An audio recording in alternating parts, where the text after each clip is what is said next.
Most of the trade rumors surrounding the Calgary Flames are about who they can acquire for Jacob Markstrom, and we've even had Jonathan Huberdeau go crazy in the rumor mill lately. Well, now we have a new name in the NHL trade rumor mill, and that is Yegor Sharangovich. And in this video, we will discuss how one hockey writer deems the Detroit Red Wings as the perfect team to propose a trade for the Belarussian. We will get into all of that and more, but first, I want to welcome you to Flames Digest. I'm Mark Griffith. If you're new around here and you love the Flames, make sure you subscribe, because only right around 25% of the people watching are subscribed. So if you want to stay up to date on all the latest news, updates, reports, and rumors revolving around your Calgary Flames, then make sure you join the fastest growing community of Flames fans on the internet. We would love to welcome you to the Flames Digest family, but let's get into this crazy trade rumor here about this Wings target. Yes, the Detroit Red Wings, they're a team who we actually haven't mentioned too much on the channel as of late, as they have somewhat been in the rumor mill for Jacob Markstrom slightly, not as much as a lot of other teams, such as, of course, the New Jersey Devils, Carolina Hurricanes, LA Kings, and more. But the Detroit Red Wings now, they're in it for the Flames, as we have a great article here from the Hockey Writers. It is written by Tony Wolak. All credit due to him. Red Wings hidden gem trade target for the 2024 offseason. Now, the Red Wings are in an interesting position right now. They were playoff hopeful last season. They did come up quite a bit short in a very, very tough Atlantic division. And that division honestly is nuts, because pretty much every single team is ready to make the playoffs, other than the Montreal Canadiens really well. And let's be real, the Sens aren't either. But Buffalo, they've been playoff hopeful the past few seasons, have not come even close. Detroit's ready to make the next push. And then, of course, between Florida, Tampa, Toronto, and Boston, they're all big dogs. So Detroit, they really need to step it up and acquire something big this offseason if they really want to have a good chance at making a push for the playoffs next season.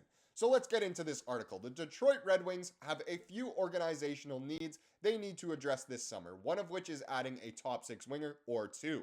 This year's free agent class has few options, but the short supply of bona fide top six forwards could lead to higher than usual salaries. Instead, the Red Wings should look to the trade market for scoring help. One player who they should focus on, a hidden gem perhaps, is Yegor Sharangovich. Sharky, my goodness, we love the guy. He had a bit of a breakout season last season and showed that he can do pretty much anything you need a top six winger to do. The 25-year-old forward, who will be 26 on June 6th, so very soon, about a week away, fits in with what Steve Yzerman and Derek Lalonde are trying to build. His size, versatility, and scoring touch check boxes. His age and a $3.15 million cap hit align nicely as well. In Detroit, Sharangovich would flank either Dylan Larkin or JT Compher, with Lucas Raymond on the opposite wing. That sounds like a pretty dirty line no matter which way you draw it up.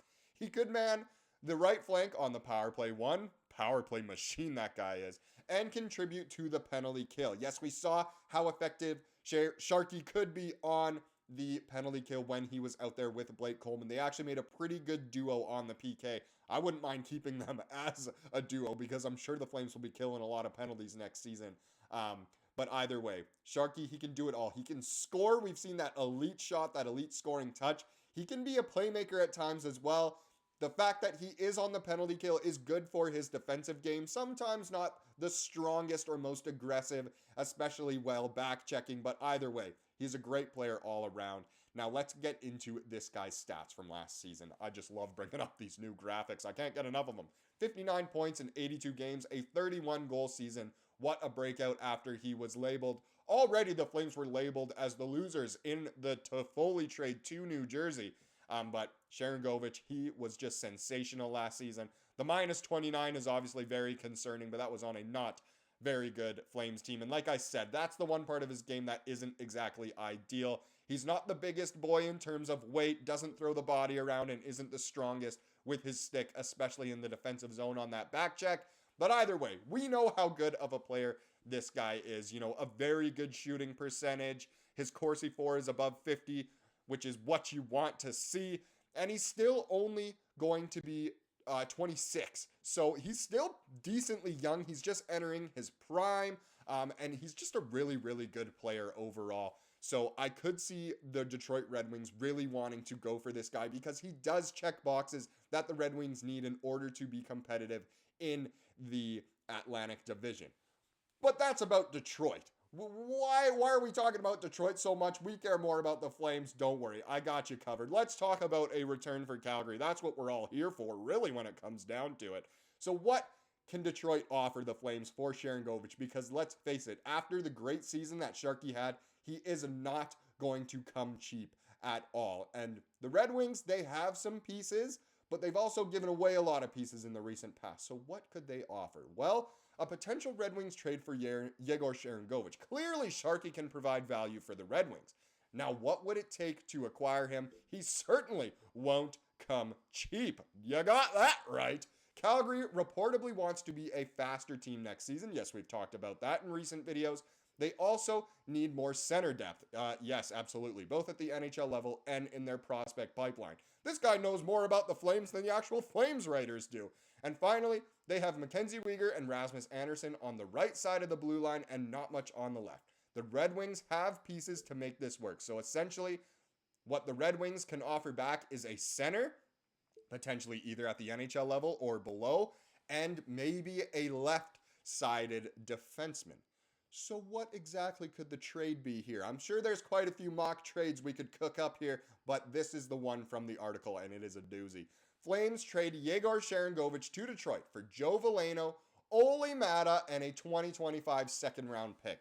Now, at first glance, that doesn't seem like all that great of a trade for the Flames. It's giving up Sharangovich for a guy who is becoming almost a bust in Joe Veleno. I really like his game, but he hasn't necessarily panned out. Olli Maatta, who peaked probably about 10 years ago when he was still a teenager, and a second-round pick. Now, the second-round pick obviously isn't too bad. It's nice to have higher-round picks in any trade no matter what. Not a first-rounder, but a second.